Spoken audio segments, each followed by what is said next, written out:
Hello students, welcome back to my channel. Today 12th standard Tamil public questions தாங்க இன்னைக்கு வந்து பார்க்க போறோம். கண்டிப்பா எல்லாருக்குமே வந்து ஆல்மோஸ்ட் ஆன்சர்ஸ் எல்லாம் தெரிஞ்சிருக்கும். இருந்தாலும் ஒரு தடவை ரிவ்யூ பார்த்துக்கோங்க. ஓகே? அண்ட் தென் ஒரு இம்பார்ட்டண்டான விஷயம் இந்த வீடியோவில் சொல்லணும்னு நினைக்கிறேன். இன்றைக்கி தமிழ் எக்ஸாமில் மோஸ்ட்லி 90% ஸ்டூடெண்ட்ஸ் கொஞ்சம் நல்லா தான் எழுதியிருந்தாங்க. ஒரு 10% ஸ்டூடெண்ட்ஸ் மட்டும் எனக்கு தெரிஞ்சு கொஞ்சம் இதுவாக பண்ணியிருப்பாங்கன்னு நினைக்கிறேன். பப்ளிக் எக்ஸாம் உங்களோட கையில் தான் இருக்குது. ஸோ நீங்கள் தான் நல்லா ப்ரிப்பேர் பண்ணணும். ஓகேங்களா? இது உங்களோட லைஃபு. எக்ஸாம் ஹாலில் சில பேர் வந்து சும்மாவே உட்காந்துட்ருக்காங்க.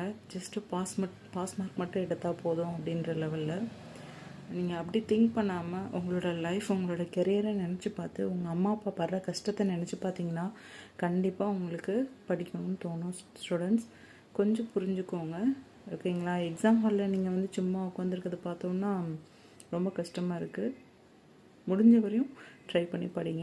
தமிழ் எக்ஸாம்ஸ்க்கு எப்படின்னா மேஜர் எக்ஸாம்ஸ்லாம் என்ன பண்ணுவீங்க? ஃபிசிக்ஸ் அண்ட் கெமிஸ்ட்ரி கொஞ்சம் நல்ல எஃபர்ட் பண்ணுங்கள். கண்டிப்பாக உங்களுக்கு நல்ல மார்க் கிடைக்கும். ஓகேங்களா? சில பேருக்கு லைஃப் போனால் வராதுங்க. புரியுதுங்களா? இதுதான் லாஸ்ட்டாக நீங்கள் 12th படிக்கிற கிளாஸ். ஸோ முடிஞ்ச வரைக்கும் எஃபர்ட்டு போடுங்க. டைம் வேஸ்ட் பண்ணாதீங்க. நான் அட்வைஸ்லாம் பண்ணாங்க, என் அட்வைஸை பார்த்து திருந்தணும் அப்படின்ற மாதிரிலாம் நான் சொல்லலை.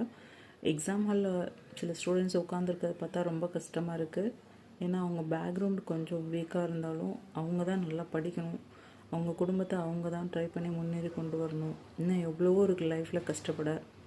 ஸோ நல்லா ப்ரிப்பேர் பண்ணுங்கள்.